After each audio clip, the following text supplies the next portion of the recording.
I would like to introduce you to today's panelists. Joining us from Arnold & Porter's Washington, D.C. and New York offices, we have Arturo Caraballo, Counsel in the Financial Department and Co-Chair of the Small Business Assistance Task Force. Cheryl Gitlitz, Senior Counsel in the Financial Department and Co-Chair of the Small Business Task Force. Dr. Paul Rudolph, a partner focusing on Medicare, healthcare, and FDA regulatory law, and Kathleen Wetcher, Counsel in the Compensation Benefits area of the Tax Department. Allison Shuren will not be joining the webinar today due to a conflict. Today's webinar will feature the following topics, including small business assistance, advance payments from Medicare, and other financial resources from the federal government that may help your practice during and following the public health emergency. With that, I'd like to turn the presentation over to Mr. Caraballo. Thank you very much. And before we begin with the small business assistance discussion, there's been a development that I'm sure many of you have heard of, and that is that the funding for the Paycheck Protection Program and for the Economic Injury Disaster Loan programs that I think you've heard a lot about has been exhausted at this stage. The original amount of $350 billion that was applied to these programs has as of today been exhausted. Having said that, we understand that there are efforts in Congress to provide additional funding to these programs, and we expect that will happen in the coming, hopefully days, but perhaps weeks. And so we think the conversation about small business assistance, and especially the PPP program and the EIDL program, remain relevant, and so we're going to continue with the presentation. One other note that I think should give folks optimism about this: we as a firm represent a number of lenders who provide financing under these programs, and our lender clients have said to us, we're going to keep processing applications because we believe that further funding is coming. So we're going to spend, I think, most of the time that we talk about the small business assistance on what's called the Paycheck Protection Program, or the PPP program. This is the sort of the flagship of the stimulus packages for small businesses, which includes forgivable loans for an amount up to $10 million. This slide describes sort of the eligibility requirements for the PPP program. And I think for most of the members of the audience, the members of AAN, what you're going to be concerned about is whether you have 500 employees or fewer residing in the United States. And if that is the case, then you are going to be eligible for the PPP program. If you are in a practice that is part of a larger organization, perhaps with private equity or venture capital backing, then you might become concerned about the SBA's affiliation rules, which really require an individual practice to determine what entities control it, if any, and like a private equity backer. And if there is an entity that controls it, then you may need to aggregate the employees of not only your business, but the employees of all other businesses that same private equity or venture capital or other controlling entity controls. We don't expect that that's going to be an issue for most of the participants in this webinar. But again, for those of you who are part of larger organizations, that might be something that comes into play. Let's talk a little bit about the basic terms of the Paycheck Protection Program. First of all, these loans under the CARES Act were supposed to be available through June 30 of 2020. And again, assuming that the program is refunded, we expect that will continue. So you will be able to once again apply for these loans through June 30 of 2020. The maximum amount of the loan that a business can get, or a doctor's practice can get, is $10 million. and that's a maximum. But the way you calculate the loan amount is by taking your average monthly payroll costs, and you do that by looking back 12 months and taking the average of all of those costs in each of those 12 months. And then that gives you the sort of the average monthly payroll cost number that you then multiply by 2.5, and that becomes your loan amount. So in a sense, this loan is really intended to provide businesses with 2.5 months worth of payroll. That's one way to look at it. Just a quick note on payroll costs.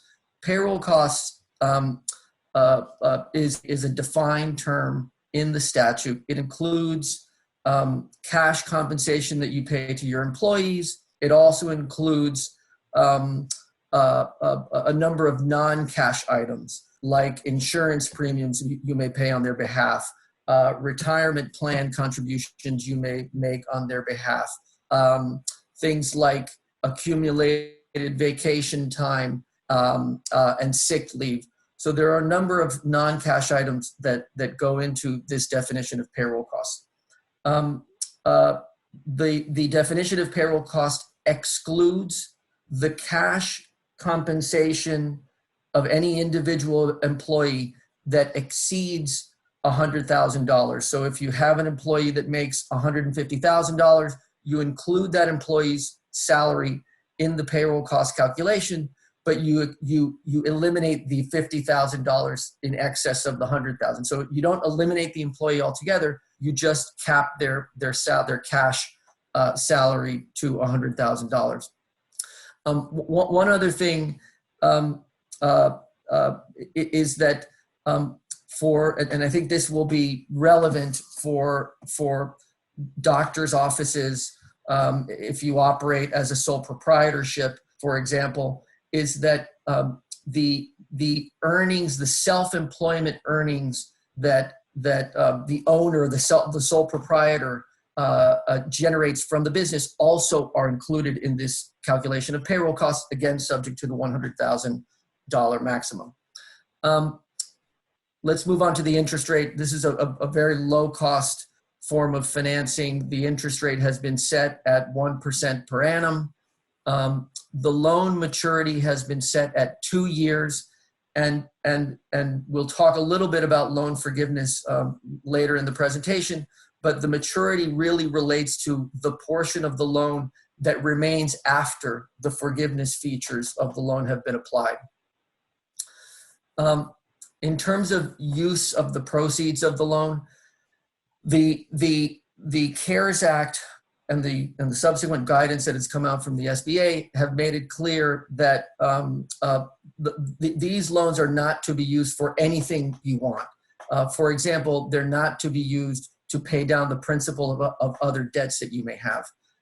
The statute enumerates the allowed uses for these loans, and it includes payroll costs, mortgage interest payments, rent, utilities, and you can also use it to pay interest on other debts that you might have so long as they were incurred prior to February 15th of this year.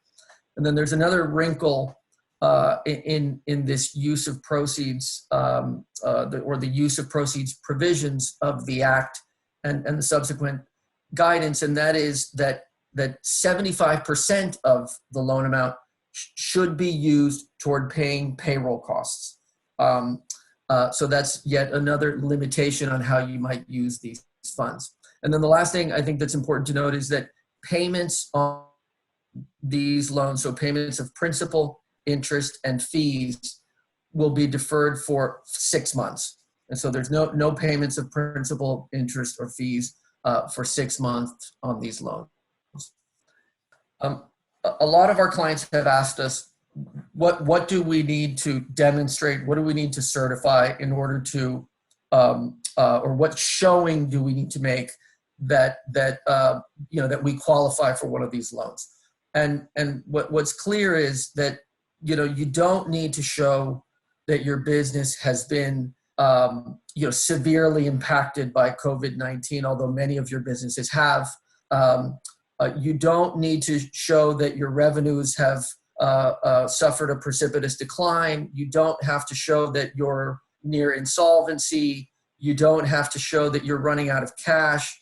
Really, the showing that you need to make and the certification, the principal certification that you need to make is that this loan request is necessary to support your ongoing operations due to the uncertain economic conditions that are the result of this COVID-19 crisis, which is, again, I think a fairly low bar for most businesses that have suffered some form of economic impact from COVID-19. There are a couple of other certifications that you need to make, such as that the funds will be used to retain workers, maintain payroll, and to make the other allowable payments that we went through in the last slide. You're not permitted to receive more than one PPP loan, and you certify that. You also need to certify that all of the information that you've provided to your lender when you apply for one of these loans is true and correct in all material respects.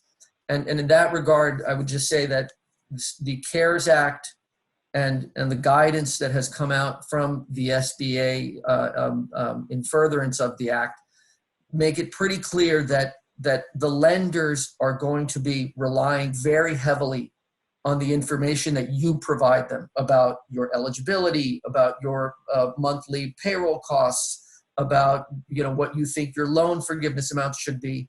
And although they'll do some verification of that, the underwriting for these kinds of loans is not anywhere near what you would have in a sort of a traditional commercial loan. And so the sort of the enforcement risk really falls on the borrower because the lenders are now allowed to really rely on what the borrower is telling them, the lenders, about their loan eligibility and so on. So I think it's just really important that when you apply for one of these loans, that you make sure that you provide accurate information. And if you're taking positions that perhaps are judgment calls, not clearly defined in the statute or in the regulations, that you make very, very clear to your lender why you're taking the position that you're taking, and to really shine a spotlight on it so that no one can say that you were being misleading. There are a couple of other important things that the CARES Act has done. SBA loans typically require that the borrower put up collateral, make a personal guarantee, and demonstrate that they've exhausted their credit elsewhere. The CARES Act has eliminated those requirements for these PPP loans. And so there's no collateral that needs to be put up. There's no personal guarantee that needs to be put up. And you don't, as I said earlier, have to demonstrate that you've exhausted your credit elsewhere. Just one last thing, and I think this goes to the issue of the truth and accuracy of the information that you provide to your lenders, is that there are fairly steep penalties, both criminal and civil, that apply in the event that a borrower knowingly makes a false statement and takes one of these loans on the basis of false information.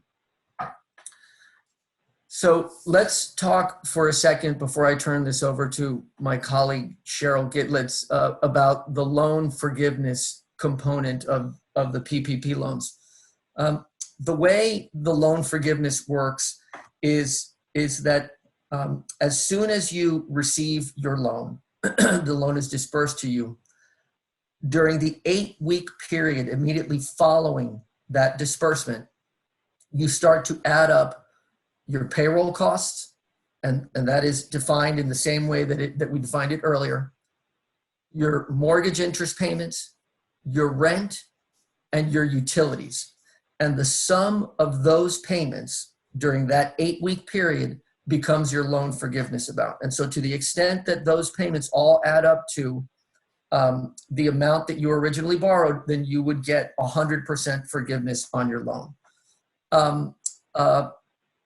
Again, there's a requirement that at least 75% of the loan forgiveness amount be used to pay payroll costs. And so the remaining 25% can be used for these other items like mortgage interest, rent, and utility payments.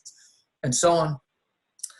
So once you've set your loan forgiveness amount or calculated your loan forgiveness amount by reference to that 8-week period, then that amount can be reduced or subject to reduction based on a couple of calculations that I think are a little bit complicated. So they're a little bit beyond the scope of this presentation. But in essence, the calculations compare, the reduction calculations compare your full-time FTE count during the 8-week period that we just described against your full-time FTE or your full-time equivalent employee count during periods in the past. And you have certain elections that you can make about which periods you want to compare. And then equally, if you have not laid people off, but you've reduced their compensation, there's a separate calculation that you make that compares, again, the compensation of your employees during the 8-week measurement period that we talked about, and it compares it to the most recently completed quarter in which they were employed. And if you've reduced an employee's compensation by more than 25%, then that difference gets factored into this reduction calculation. And then all of those reductions can be mitigated if you rehire your employees, or if you bring their salaries back up before June 30 of this year. And so I think I've said a lot there, and there are some complicated calculations that go into this, but that is the basic function of the loan forgiveness amount. Last thing to mention on loan forgiveness is that the amount of your loan that is forgiven does not need to be included in your gross income for tax purposes. Ordinarily, when you have cancellation of indebtedness, that becomes income to you and is taxed. In this case, the loan forgiveness amount is not treated in that way. And with that, I think we can turn the presentation over to Cheryl. Thank you, Arturo. Good afternoon, everybody. As Arturo described regarding the PPP program, there'll be a lot of certifications that you have to make, and you're going to need some backup for your application process so that you can demonstrate your loan amount and back up that calculation. So the best way to start in terms of applying for a PPP loan is to go to a 7A lender. So you should reach out first to your existing lender to determine whether they are an approved 7A lender. Many of the financial institutions that you probably work with on a day-to-day basis are likely approved 7A lenders. Once you find your 7A lender, you ask to speak to the bank officer who's responsible for the PPP loans. There's usually one or two folks within the bank responsible for processing the applications. And if your lender is not a 7A lender, you can reach out to your local SBA office. They keep a list of eligible 7A lenders that are in your area. So when you go and you locate your 7A lender, you're going to have to apply on the application form and make the certifications that Arturo referred to, that those are all set forth in the applications, and which you'll sign. And then you're going to bring backup information in the form of payroll processor records, tax filings, and we're going to discuss independent contractors in a minute. And if you don't have that type of information, you want to bring something else that demonstrates qualifying payroll, such as your bank records. And one thing to note when applying, your fees that you ordinarily pay upfront to the lender are waived. Next slide. So for many of you, you're individuals with self-employment income, and you file Form 1040. You're eligible for a PPP loan if you've been you were in operation on February 15th of this year, you have individual self-employment income, you have a principal place of residence in the United States, and you filed or will file a Form 1040 for 2019. One thing to note, in the interim final rule that came out yesterday, it made clear that partners in a partnership or, an LLC, members in an LLC filing taxes as a partnership may not file separately. It's the partnership that files the loan application and includes the self-employment income of the partners as the payroll costs up to the $100,000 annualized for that loan application for each of the individual partners.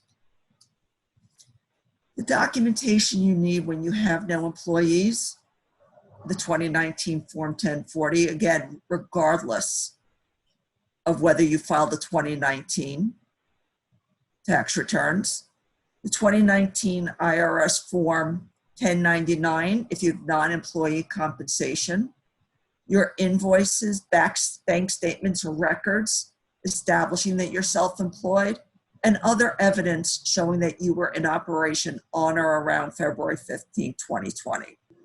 If you have employees, again, 1040 schedule, regardless of whether you filed your tax return yet, Form 941s, your state quarterly wage insurance tax reporting forms, any evidence of retirement or healthcare contributions, because as Arturo mentioned, those are payroll costs and are included in the loan calculation, and other payroll statements or other documentation from the pay period that covered February 15, 2020, because again, you have to demonstrate that you were in business on that date. So the emergency EIDL grants, as again, as Arturo mentioned at the beginning, these are the economic injury disaster loans, and as of now, the SBA is no longer accepting applications for these loans. But again, we expect and hope that Congress will allocate additional funds very, very soon. So for these types of loans, eligibility is very similar to the PPP loans, not quite identical, but similar enough at the, for your purposes. Unlike the PPP loans, EIDL loans are only up to $2 million for working capital, and it's to help carry on your business until the effects of the disaster have passed. The interest rate is higher than you would pay on a PPP loan. For a private business, it would be 3.75%. There are certain requirements that are typically required for an EIDL loan that have been waived by the CARES Act, including requiring a personal guarantee for loan amounts under $250,000, and needing to demonstrate that you require, you can't get credit elsewhere. That requirement is also waived. And you need a federally declared emergency as a trigger for this program, and when that has happened. So that condition has been satisfied.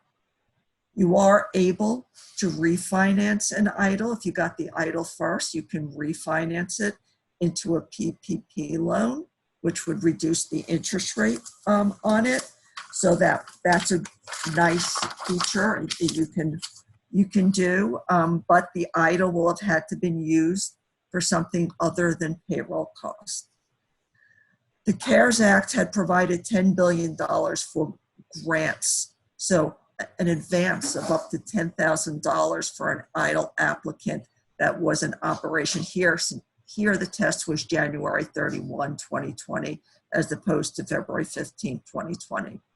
These grants were to be distributed within 3 days of the SBA receiving the application.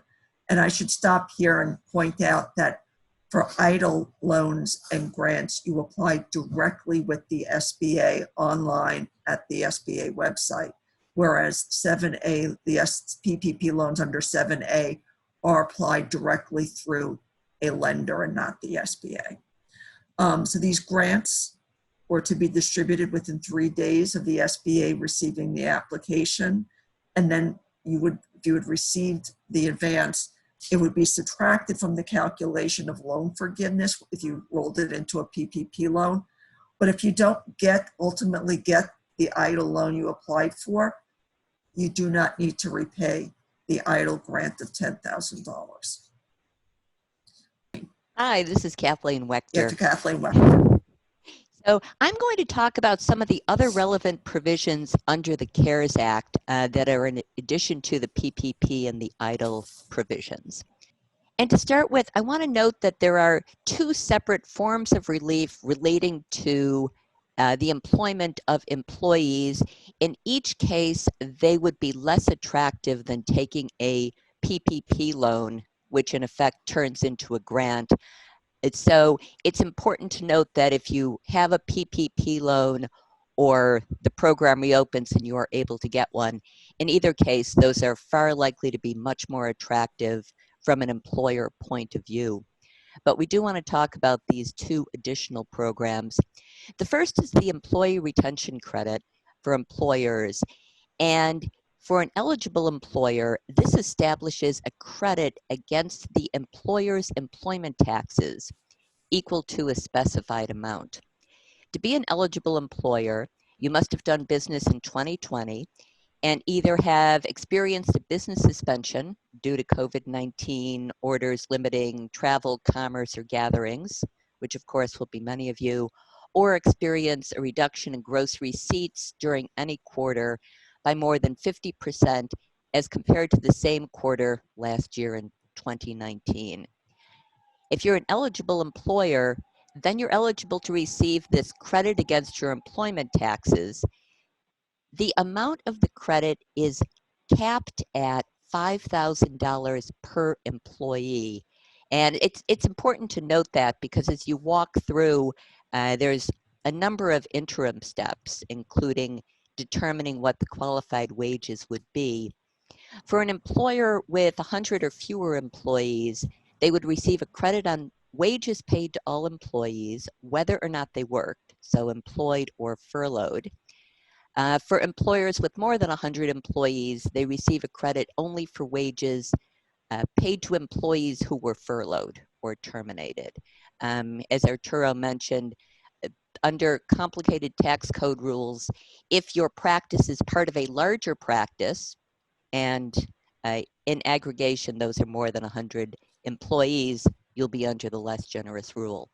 But after you've figured this out, the amount of qualified wages is capped at $10,000 per employee, meaning the credit is no more than $5,000 per employee. So it is relief, just less generous than the PPP provisions. Employers who receive a PPP loan are not eligible for this credit. So it's an either or. Then what I'll call a sister provision of this is an opportunity to delay the payment of the employer's share of Social Security taxes otherwise due through the end of 2020. So this is, in effect, a way to defer paying Social Security taxes without the usual penalties or interest that would apply. This applies to all employers, including self-employed individuals, except that if you have taken a PPP loan and that has been forgiven, you're not eligible. No requirement to show a COVID-related impact. And so your share of Social Security taxes could be deferred. 50% has to be paid by the end of 2021, the rest by the end of 2022. And we realize this is a lot of information to take in. So what we've done, and which we hope is a helpful takeaway, is a chart, several page chart, comparing potential forms of relief under the PPP, EIDL, the Employee Retention Credit, and the payroll tax deferral, so you can work through that. In the interest of time, I won't go through it, but as you'll note, it lists the key elements and the amount of the benefit to the employer. It also lists here the eligibility And so you keep it in mind what programs can be combined and what programs cannot be combined. Also gives you very intricate details as you and your team are working through what your choices are as to how to determine these. So again, as you go through and compare the potential forms of relief, to summarize, the PPP can be a grant. The EIDL is a short-term way to get assets, assuming that this starts up again. The employee retention credit is a credit, and the payroll tax deferral gives you the time value of money to pay the employer portion of Social Security at a later date. The other thing we like to mention as employers go through this is, in looking at your practice, you're probably getting a lot of questions from employees about unemployment insurance, and you may have had to make the determination of whether to retain employees, including with the help of these programs, or to lay them off so that they can obtain unemployment insurance. The CARES Act provided additional funding and a number of additional provisions relating to unemployment. In a nutshell, it permits states to agree with the federal government to expand the unemployment insurance program so that for employees who are laid off, they can receive an extra $600 a month, $600 a week in addition to what they had been getting from the state, which is available through July 31st. And it expands the group of employees who can receive unemployment. So really expands unemployment during this time. It applies to a number of individuals, basically everyone who's been affected by COVID-19 or its effects, and also allows individuals to receive unemployment benefits for up to 39 weeks, which is an extra 13 weeks.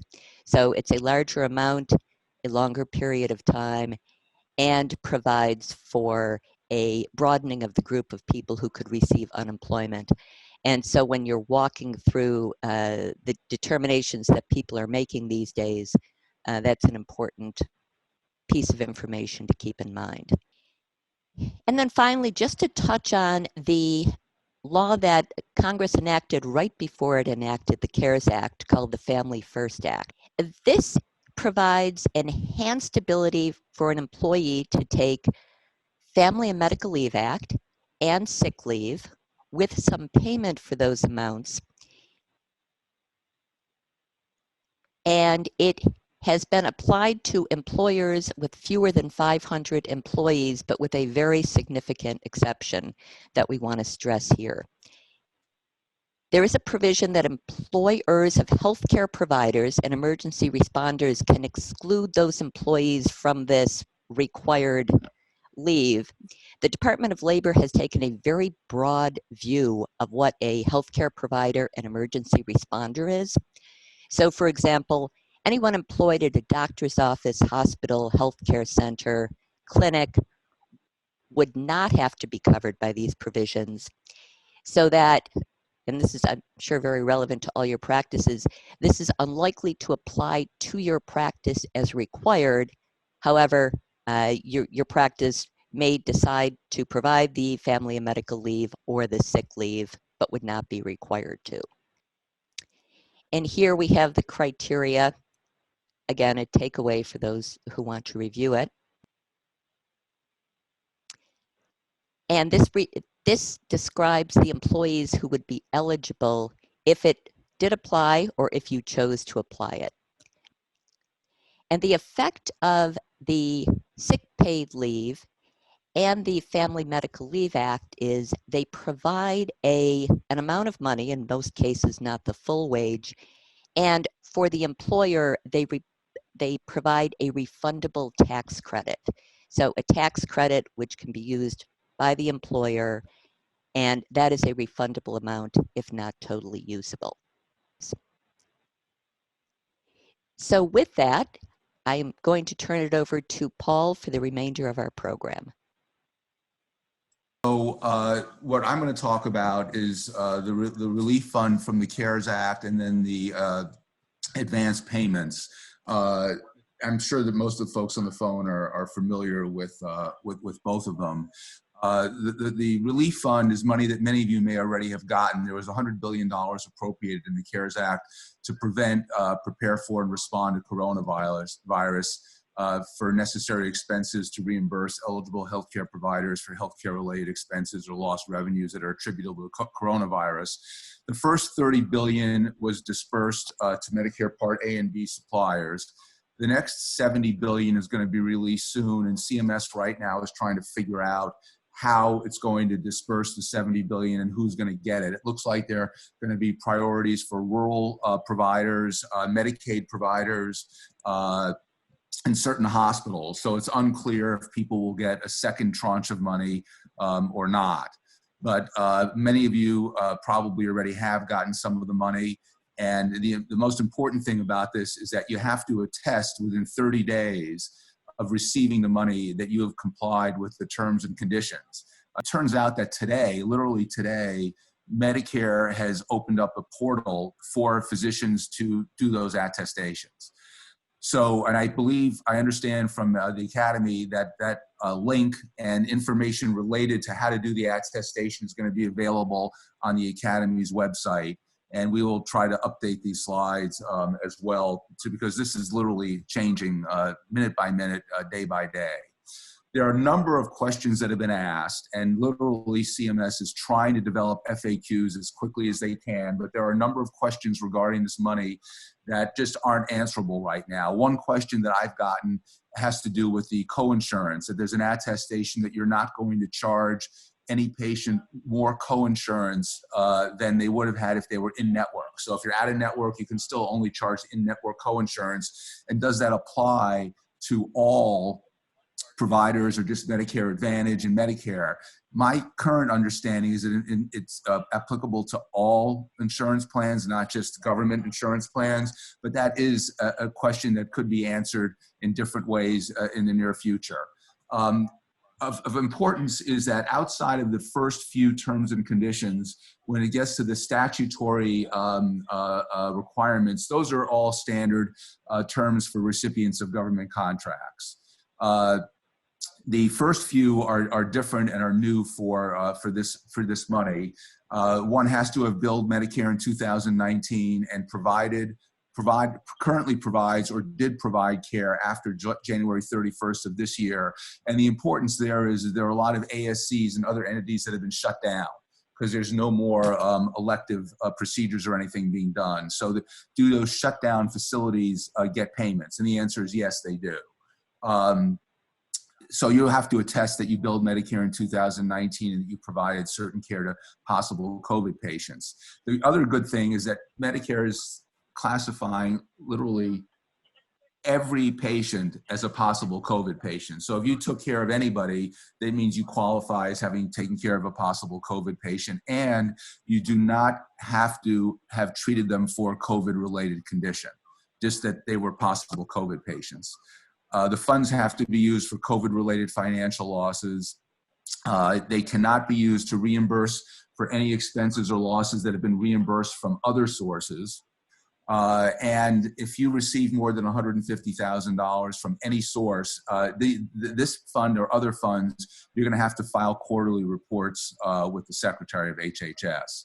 And that means you're going to have to keep detailed records so that if you ever get audited, that HHS will be satisfied that you use the funds properly. And for that reason, what we've been recommending to clients is that they create separate bank accounts for all of these different monies that you get from different, the PPP and this money and any advanced accelerated payments. So that way you don't commingle funds. You have an easy bank record of what you're spending it on, and you just keep all that close at hand. So the Medicare advance payments is something that's new for doctors. It's been done with hospitals for a long, long time. But what essentially this is a short-term interest-free loan.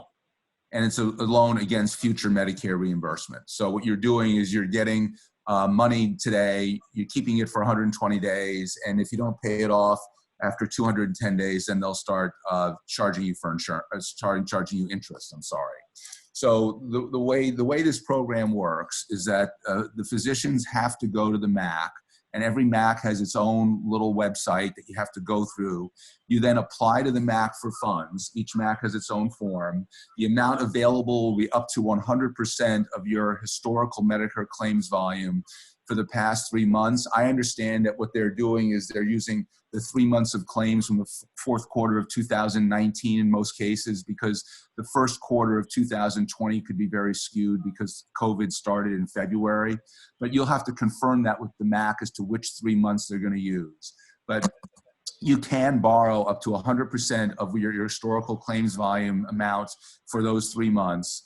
After 120 days, they will start to offset from your claims to recoup the money. Now, they're not going to charge you interest until 210 days, but starting at 120, there will be recoupments. Now, you can negotiate the amount of the recoupment. So it could be that they'll recoup 100% of all your claims starting on day 120, or you can negotiate 50% or whatever. But if everything is not recouped or paid back by you after 210 days, then you're going to be charged interest, and I believe the interest is 10.25%. It's a pretty hefty insurance rate. So here are some of the requirements. People must have applicants must have billed Medicare for claims within 180 days of the date of signature. They may not be in bankruptcy. They cannot be under active, serious medical review or program integrity investigation, and they can't have any delinquent overpayments. Now, the investigation thing is more like a government investigation or something very serious. It's not just having an educational audit from a MAC or a RAC or something like that. But if you believe you maybe have one of these investigations that doesn't make you eligible, you probably need to talk about that with the contractor. But it's not a routine audit kind of thing. And so, in conclusion, I think that the issue of whether you want to get one of these loans or not is related to what you think your cash flow is and what you'll need it for, and what you're able to pay back and when. There is no forgiveness, unlike some of the other programs. There is no forgiveness at all available for these loans. There is a push out there now to have CMS extend the payment period and reduce the interest rate, but you'll have to stay tuned for that because that's sort of an ongoing lobbying effort. And with that, I'm going to conclude, and hopefully we can open up for some questions. Great. On behalf of the AAN, I'd like to thank our panelists from Arnold and Porter for that overview of financial resources. We'd also like to mention the additional resources located in the AAN Practice Management Resources and Neurology COVID-19 Resource Center areas on the AAN website to support neurology practices during this time. Now we will move on to the Q&A portion of the webinar. Before we do, let me introduce AAN faculty member, Mr. David Evans, CEO of Texas Neurology and Chair of AAN's Health Policy Subcommittee, who will be joining the panel for this Q&A session. As a reminder, we will be compiling an FAQ of questions from today and publishing it on AAN.com in the coming days. Our first question is, what is needed for the attestation process of accepting funds? Yeah, so actually I had attested already today. And so what you'll need is your tax identification number. If you reassign your Medicare to a parent tax identification number, you'll probably need that one. You'll need the last 6 digits of the account where the funds were received, and you'll need to have the amount of the funds you received under the stimulus. Most of us probably received it last Friday. If you have those items, then there'll be 2 questions. Read them through, attest, and then you'll obtain a receipt confirming that you accept the funds.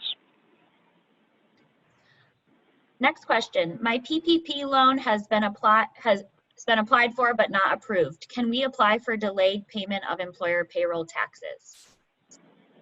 Hi, I'll take this one. I think the question speaks to the ability to defer the employer portion of Social Security. And if you do not have a PPP loan that's been forgiven, then yes, you would be able to defer that to 2021 and 2022. Next question. Once we receive the funds, how quickly must we return staff to work? If we receive the loan today, must we return staff to work on Monday, or can we have them return the following week? think I'll take this. I'm assuming this is a PPP loan question. And I think the answer to that is, you don't have to return anyone to work. That's not a requirement, or at least not an express requirement. But there is an expectation that funds will be used, again, to pay payroll costs. At least 75% of them will be used to pay payroll costs. And you have 8 weeks within which to do that. So I think that means that you probably should be thinking about bringing your employees back as quickly as you can so that you can take advantage, again, of that 8-week period of making payroll payments so that you can then get the loan forgiveness. Thanks. And we've received several questions about the eight-week time frame. So one of them is, to maximize forgiveness on the PPP program, do I need to spend most in the first 8 weeks or just start before June 30th? Yeah, I think to maximize loan forgiveness, you need to make payroll payments and other allowable payments during the 8-week period. What happens after the 8-week period doesn't impact your loan forgiveness. I mean, so you're looking at the payments that you make during the 8-week period, and that is how your loan forgiveness amount is calculated. So what happens afterwards doesn't really matter. It matters if you're rehiring or bringing people's salaries back up to par before June 30th, but that again is to avoid the reduction calculations that we walked through. But the loan forgiveness amount is set on the basis of that 8-week period. Next question. Are you eligible for the PPP if you are self-employed and have no other employees? Victoria, I can take that. The answer is yes. Thanks. Do you have to spend 100% of the loan and spend it on for approved purposes in order for it to be forgiven? To maximize loan forgiveness, the funds need to be spent during the first 8 weeks, again, on the 75% on payroll costs. That just applies to forgiveness amount. You can spend it after the 8 weeks if you are okay or have considered taking just the 1% interest rate on the loan. But there is a requirement overall that 75% of the loan proceeds be spent on payroll costs. So payroll costs are front and center because that's the purpose of the PPP loan program. To get loan forgiveness, the maximum loan forgiveness, you do it within the first 8 weeks. Again, 75%, 25%. But if you don't do that, you can still spend the money after the 8-week period. You just won't get loan forgiveness, but you are still subject to the 75% of the loan proceeds having to be spent on payroll. Next question. If one has received forbearance in the past for an SBA loan, will that affect eligibility for the PPP? And it depends on when the forbearance took place. If and I'm looking at the loan application now. I think that if you have had either a default or you've been delinquent on payments to the SBA or any other federal agency within the last 7 years and you've caused a loss to the government, then you can't check one of the boxes on the application and be eligible.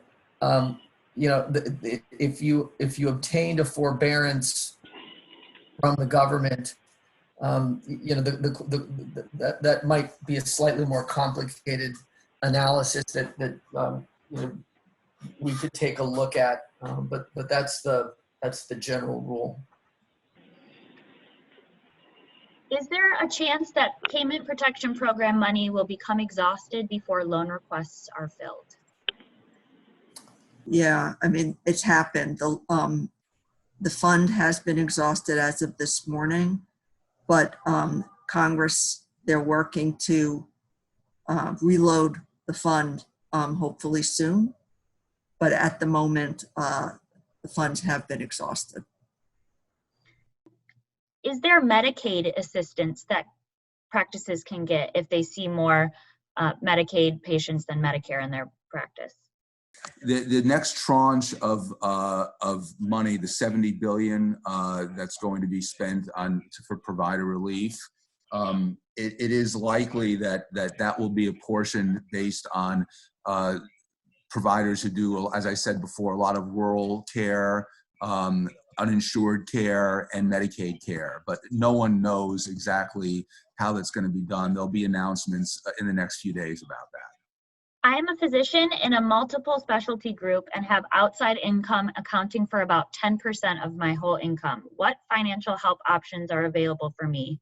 Do I qualify for unemployment or a loan? Hi, I'll take the unemployment part of that.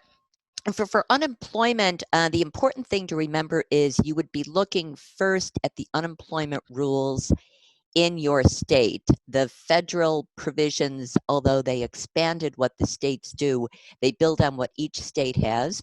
So it's important to look at what the state has. And we found there were like really good resources on most states' websites. So it's important to look to see if your state, for example, provides unemployment for a reduction in the amount of time you work as opposed to being totally unemployed. So that really is the place to start with, is the state unemployment and their website. Is it possible to apply and receive a PPP loan if one does not have a business account separate from a personal account? Yeah, I that's an interesting question. I mean, I don't think that an account is really what's going to drive whether you get one or not. If you are a sole proprietor, you're entitled to apply for a loan and can get a loan. So I don't know that the fact that you don't have a business account is really going to impact your eligibility for a loan. Cheryl, I don't know if you have. Yeah, I agree with that. I mean, it's just a matter of demonstrating what your self-employment income is. The fact that the income gets deposited into a personal account, I don't think is a relevant factor that we've heard from banks. We have not heard that. It's not provided for in the CARES Act or in the guidance we've seen to date.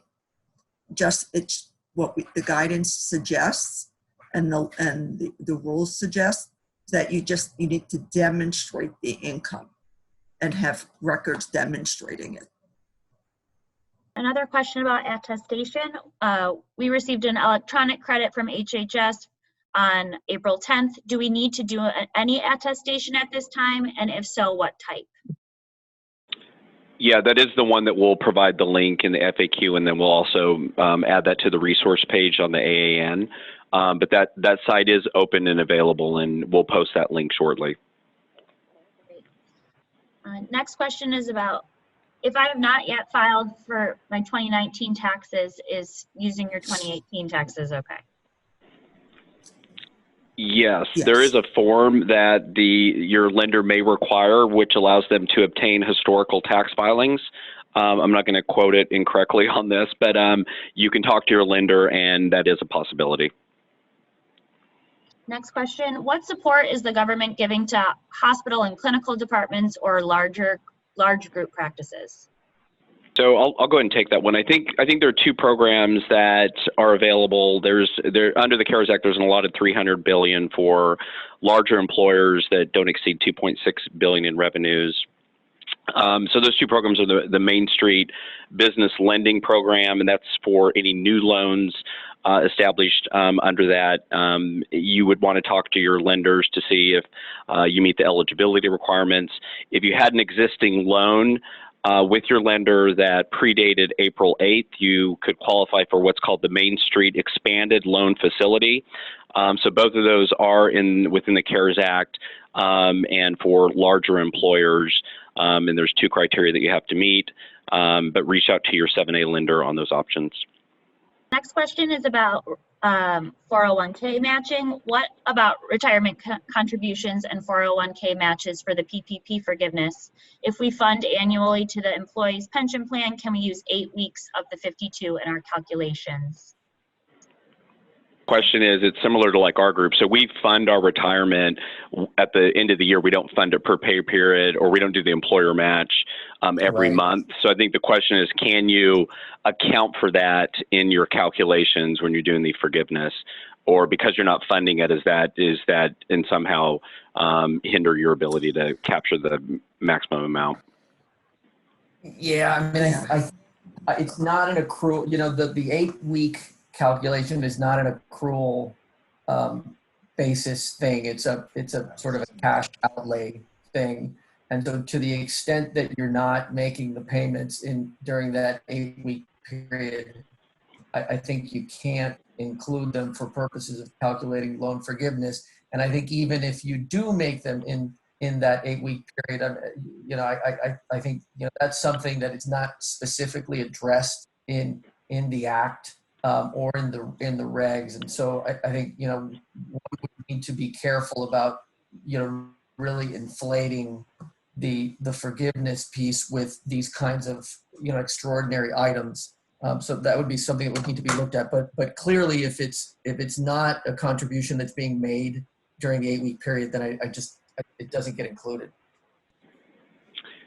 Yeah, and I think for those on the call, if you do have a discretionary match, that may be fine. Although you may want to look at your 401k plan documents in regards to when you need to notify participants if you plan on not doing a match in your plan.